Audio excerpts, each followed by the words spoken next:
All praises, all praises, all praises to the heavenly, holy, almighty creator of infinity, eternity, the universe, and all there is. This is Revelations.Unveiled. Detroit. Hello, family.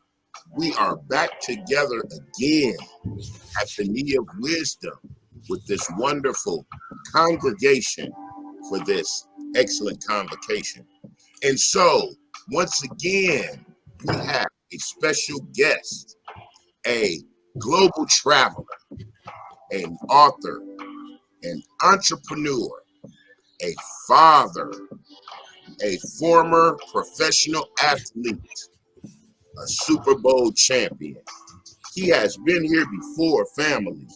You know him, and coming back to us to continue in sharing in his worldview, perspectives, and experience.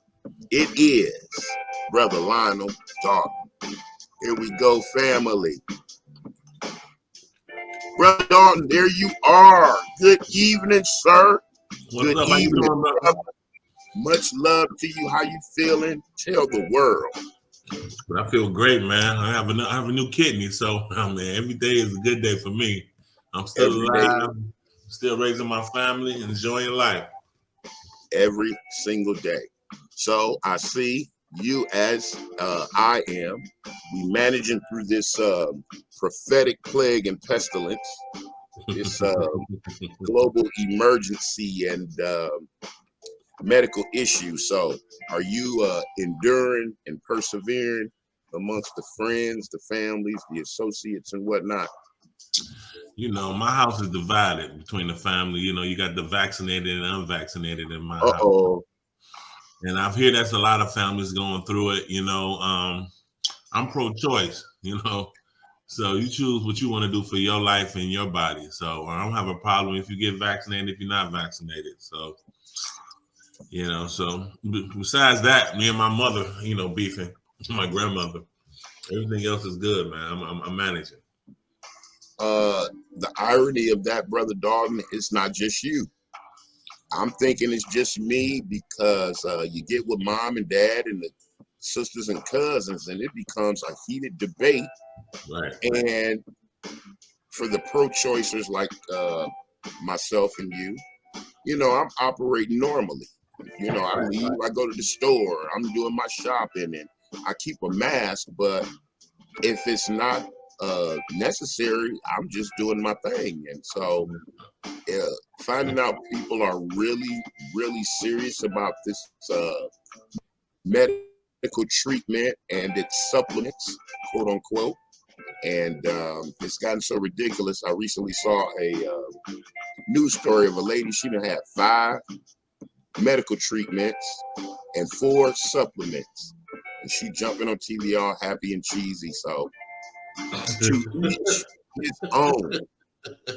Everybody's medical business, personal medical business record is to their discretion of operation between them and their medical professionals. And that is that. Yes, sir. And how is the NFL playoffs shaping up for you? Man, well, you know, my 2 teams not in it. The Lions or the Ravens. So I thought the Ravens had a shot to go this year, but you know, we had a few injuries, and I don't think we didn't make it this year. But you know, I'm gonna still watch the game. Any surprises for you on that front? Say it again. Any surprises on the playoff picture for you? Well, I thought the Ravens was definitely a shoe-in. I didn't expect the Bengals to be as good as they are either. The Bengals, okay. Yeah, okay. They're playing pretty good football right now. Well, I'm looking forward to the upcoming playoffs. I was disappointed, or it could just be my own poverty, but they didn't have the college bowl game on regular television. So I'm, you know, jumping in and out. The college bowl game didn't come on regular TV? It was on ESPN only, bro. Man, see, I missed it. I didn't know it was not on. It's usually on regular TV, right? Channel 7 usually carry the game, just like the Rose Bowl. So I got played. My feelings hurt. I had to do the bootleg, jump on YouTube and catch the live stream. You know, brother Yeah. recording it with his phone, and Right. Yeah. Right. Yeah. every 5 minutes YouTube would strike him down, and you for the Right. copyright. So it's all good. And hey, I've been consumed with getting the channel developed and growing, and just dropped started a series about the American descendants of the enslaved history. So that's covering the period where we just walked out of the institution of slavery in America after the emancipation. Okay. Very, very emotional and stirring series when you start reading and investigating and you connect to those people because you are those people.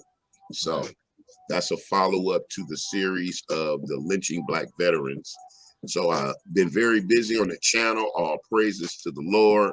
Been feeling great in health. The family is good. So congratulations.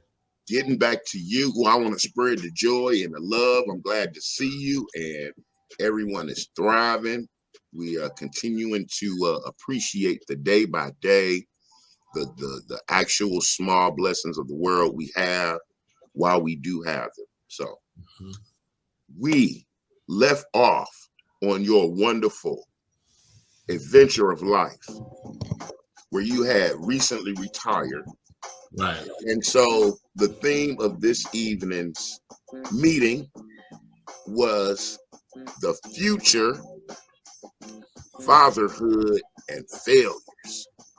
And one of the things I remember of interest was, of course, being a professional athlete, having the options and the access to the different levels of ladies. And you had some questionable or colorful experiences in college. So I wanted to jump back on that path there from college and start walking into your maturation as a man and your growth in love, because you are a husband now. Right. So for our young brothers, because I want to characterize this as real mentorship, real brothers from the streets of Detroit discussing defined themes so they can get a perspective that, we're having conversations, critical analysis. We are caring and are concerned for the information, the positive information these young brothers are receiving as they walk the streets of Detroit, of America, and the world. So take me back to the episode in college where you thought you was going to be a daddy the first time. And bring us on up. Oh, in college, when me and my college girlfriend, she ended up having, she had an abortion. Oh my goodness. Okay. So yeah, in college, my college girlfriend, I guess I was too, she was from, what's that, Harper Woods, from the nice part of Detroit. She went to Cass Tech, and I guess I was too hood for her mother that had the baby with me. So her mother made her because she hid it for a while. Her mother made her have abortion at like 6 months. Oh. And that was, that was that in high school. I mean, that was that at the college. But at the college, I went into the NFL, and like you said, you have access to various, women because of your status, and because I guess money makes men attractive to women. And so I definitely enjoyed the perks of my previous career, and I had No, when you said money makes you attractive, I was like, I sure feel much more handsome when I got some money. So I don't know what you're talking about, but you're right. Yeah, I think the energy, the swag you get when you got a little money in your pocket, you have your swag different. Women can smell it. They can smell it. Yeah, and the comedian said, when you got some money in your pocket, don't you realize you only eat like once a day? But when you broke, you just be starving. That's funny. Yeah. Now, Mama didn't think you had the acumen to be a father to her daughter. I guess she didn't see your potential, or she wasn't aware of your abilities or capabilities to be going to the next level on that. Yeah, I was, I went to Cooley High School. I'm from the hood, West Side, so I used to come over smelling like weed, blasting music in my car, and Oh my goodness. little Detroit boy trying trying to be cool. And I guess mama owned she was a broker. She had a real estate broker. So, she wanted her daughter to be with a man of status. So I wasn't, I didn't fit, her ideal, son-in-law, I guess. Mm-hmm. But ironically, right, we hooked up again when I went to the league, and she ended up getting pregnant again. Now this is the catcher. So I broke up with her. I came back home.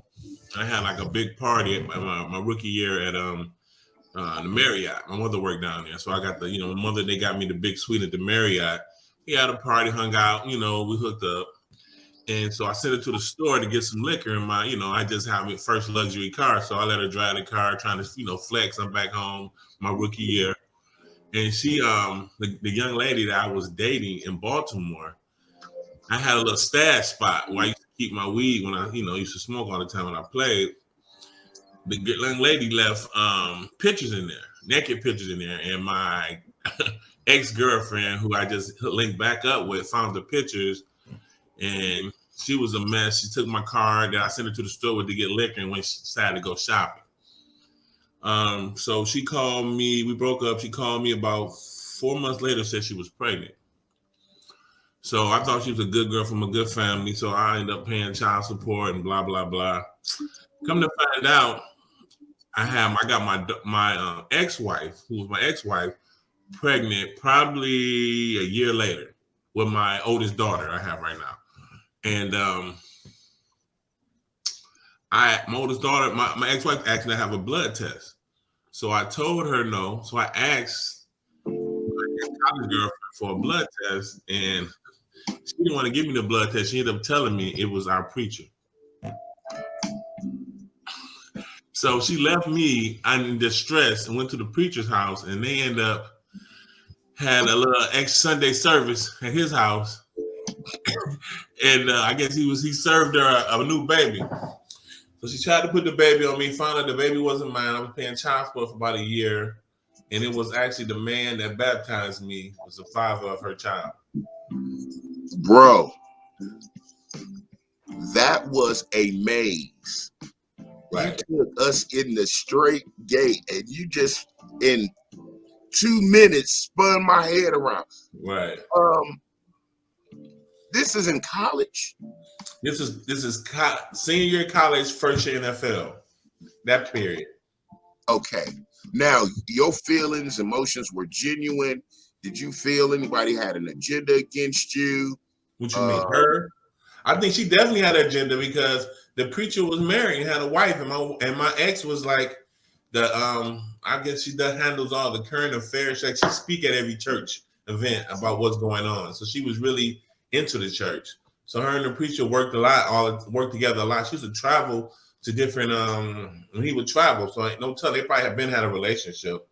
But yeah, she ended up getting pregnant by him. Put the baby on. I paid child support for the baby for a year.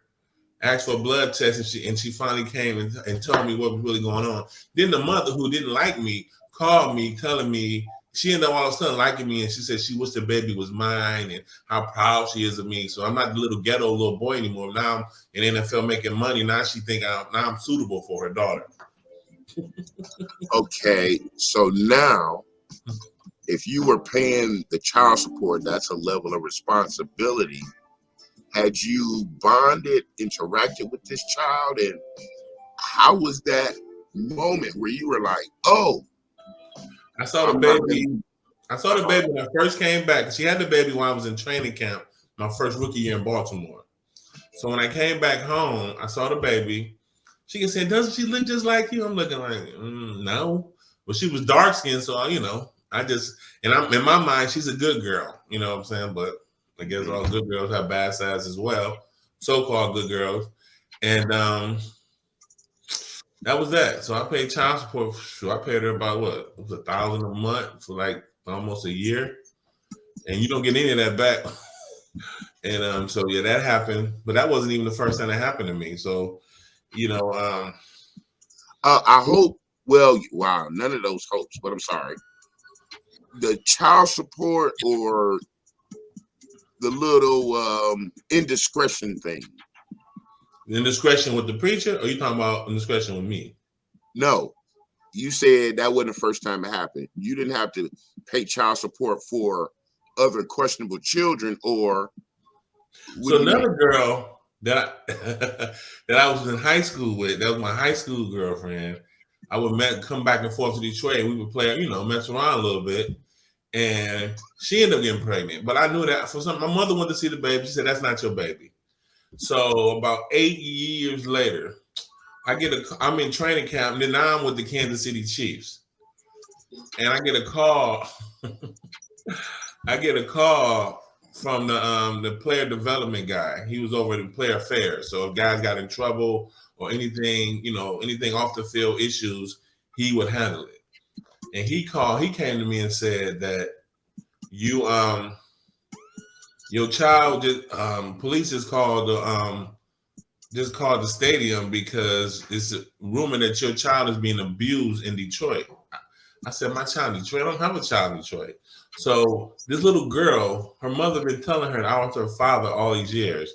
And the little girl said that she came to school with like bruises, and you can't come to school with bruises. I guess her mother gave her a spanking. And so she came to school and they called me and actually, I forget frat name, man.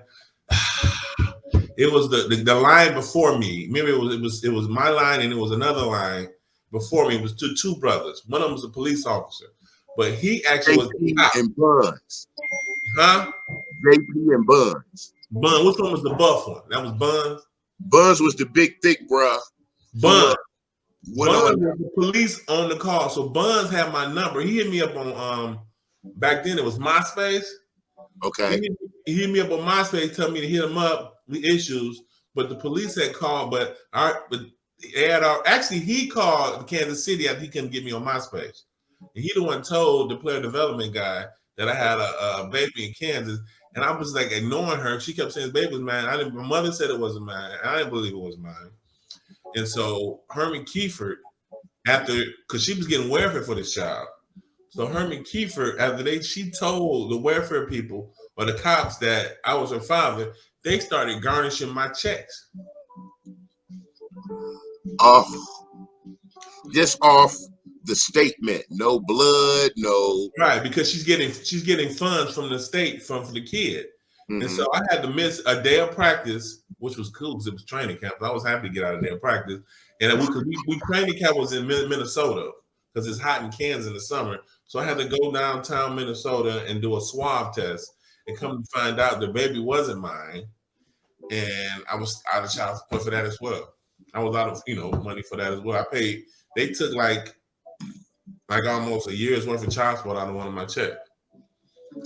And so the lesson for the young brothers is let's hurry up and develop our safe sex practices, bro. Mm-hmm. Immediately, right? Okay, all right. So now, I guess if you say you get past that. Right. If you say you get that, yeah. I had no choice. Yeah, and one of the things my old uncle told me about learning how to play poker, he said you pay to learn. So by the time you actually win, you've paid so much money to learn how to win. So you teach your brothers how to win, hopefully before they become active in this part of life, and all these seeds get broadcasted per se. Right. You know what I'm saying? Yeah, exactly. Now, you was talking about an ex-wife. Please tell us about the developments of a first or that marriage. Marriage is a big thing. Of course, we know the woman, the dresses, and the preachers, and the bridesmaids. Right. For us men, For us to get to that altar, we did some surrendering of emotions. We've made ourselves vulnerable to this woman. We've said she's the one. Right. To which, you know, we tender our life, our resources, our energies. Right. And then so now that's the fantasy of it, right? Brothers in the D, you know what I'm saying? Coming from our status of family, Right. you know, mama, grandmama, probably more than likely are the primary influences and things like that. So you have to learn to become a husband, and that maybe that's after the fact. That's an everyday job, and that's nonstop. Oh boy, The people are constantly changing. Tell us about the first marriage. How did that shape up? I know what you call it. You say love, and you know, but my first in the community, they seem to always talk about the guys who follow the footsteps of their fathers and end up having all these babies because they saw their dad doing it. What we don't talk about is the guys who don't want to be like their fathers. And so I got my ex-wife pregnant, and I married her because of that. Because I didn't want to be like my father. I didn't want to be a baby, you know, a baby father with all these kids. And so I ended up marrying her because of that. You know, the day of my wedding, I drank a pint of Belvedere to the head just to go to the altar. And I did it in Vegas. So I did a married in Vegas. She was about 8 months pregnant. Woo! 8 months pregnant in Vegas. And she signed a prenup in Vegas. And that's what got her out of it. Because that's what you got to understand too. Because what happened to that? I was a basketball player. So I forgot, but if you get them to sign the prenup closer it is to the wedding, they can get out of the prenup saying they were in distress. So she said I pressured her, and she felt pressured because she was pregnant to sign the prenup, even though I gave it to her 6 or 7 months before the wedding. So, two things, some things you done outlined, because my channel is spiritual understanding of our carnal existence. Right. With that child support situation you were talking about, and then this situation with the prenup, women in the mind frame of Me Too, they have just blatant and wanton avenues to simply make a statement which causes direct, immediate financial harm to a man until he proves otherwise. Right. You know what I'm saying? They say, oh, well, he my baby's daddy, and now you got to do all this and mess up money after you get paid money. Right.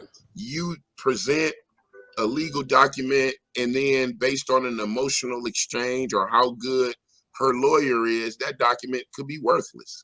Right. And the thing we did wrong as well, she used my lawyer that drew it up to go over it. So she can say she didn't have representation as well. So she used both of those excuses to get out of the prenup. So now I think about it, she did it on purpose.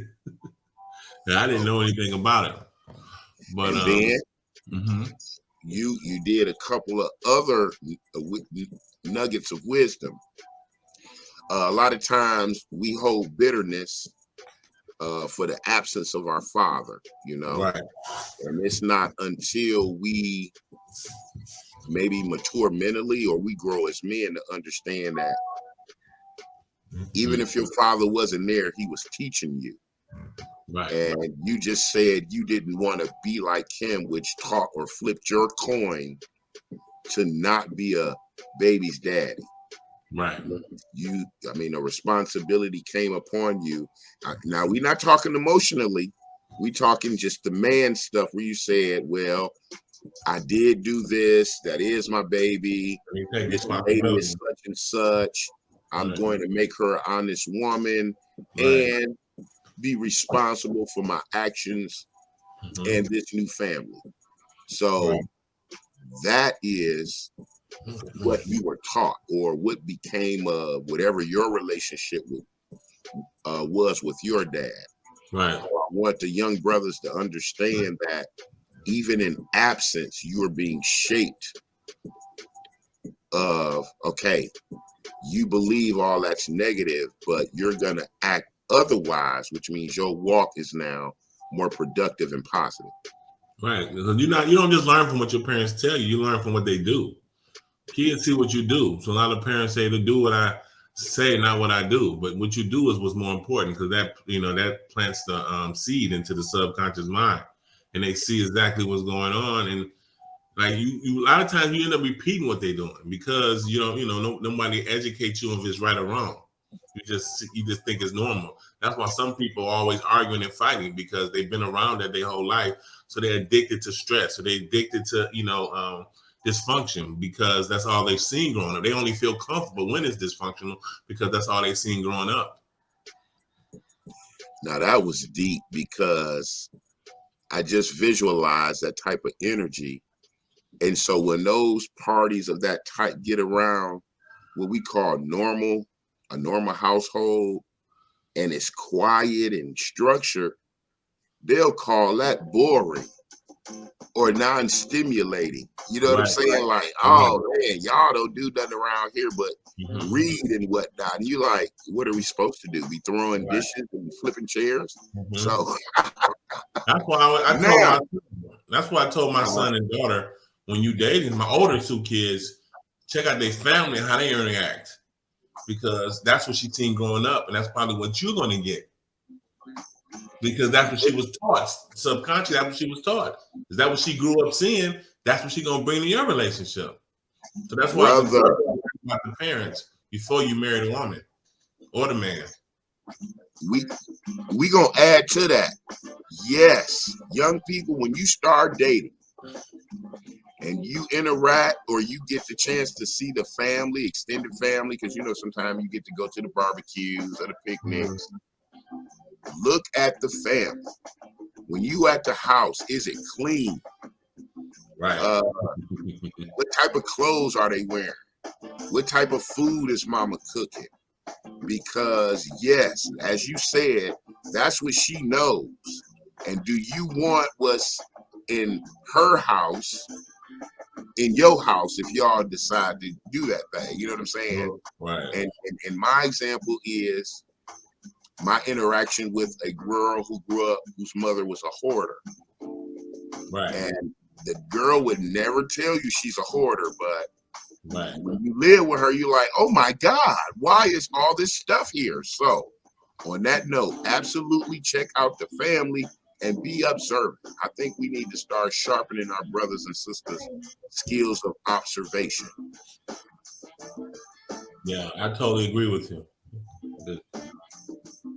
Now, you got to take me back to hitting this whole pint before you roll to the altar, because that means something. So you mean what happened before I went to the... Oh, hold on. Lost my man. Got you back. I got you back. That was me. All right. Now, you said you hit the pint. So I killed the pint. I ain't hit it. I drank the whole pint in one go to get myself to go do it. Because I knew, that God consciousness tell you what's right or wrong. And I knew it was wrong. I knew I shouldn't have did it. And I drowned it out with alcohol.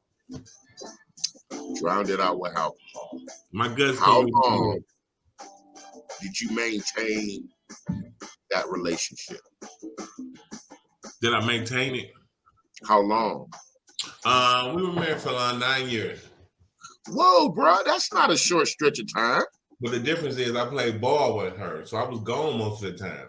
And every time we'd be together for a long period of time, it'd be a lot of arguing, because that would be during the off season. But then I would travel in the off season, so it was hard to argue while you're traveling. So it wasn't until I had to retire and really anchor down and really because we were living pretty much separate lives. I'd be gone from 8 to 8 every day. And then on Saturdays, I'd be gone over. Sundays, I'd be gone. Well, I would leave Saturday and be gone to Sunday night. And then Monday, I had practice again. Only that I had off was Tuesday. So I didn't really spend a lot of time with her. Now, is that the basic schedule of a professional footballer? Yes. And in other sports are worse. Basketball and baseball, they never home. we only play once a week. You know, baseball might have a double header, and basketball might have 2 or 3 games a week. So you are married. Mm-hmm. You are working, doing everything you need to do, right? But you just not with your partner. No, I'm with her when I'm home resting. One time we really got to talk, in bed. As I eat dinner, I get home ready to lay down because practice is, hectic. So we'd be in bed before, in bed, and then we would go out on Tuesday night. Would be date night, that's my only day off. Okay. Silly question. Did you like her?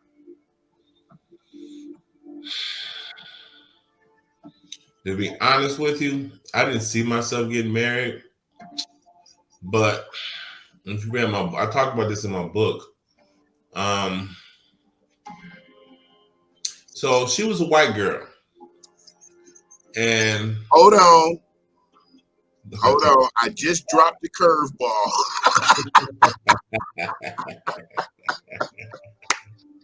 Hold on. You threw the pitch and it was a change up. I turned my glove and it just all on the ground. Okay, let me get my life right. Okay, go ahead and restart that for me. I wasn't ready. Go.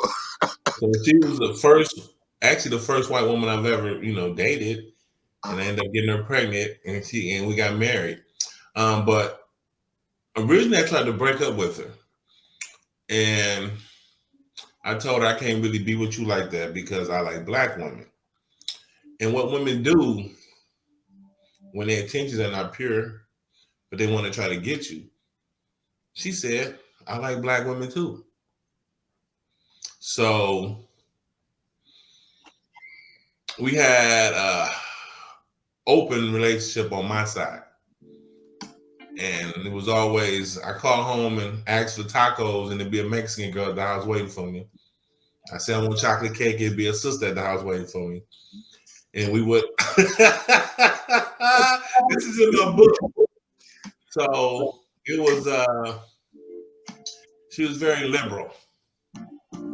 Oh. And honestly, growing up in the D, women are a little tougher. She was the first very feminine woman I've ever actually been with. Okay.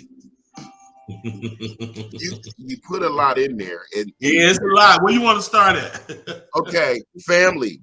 Who Are We? Brother Dalton's book in Amazon. Tell them real quick where you can get the book. You can get it at JELLYROLL worldstour.com. There it is on the screen. Get the book.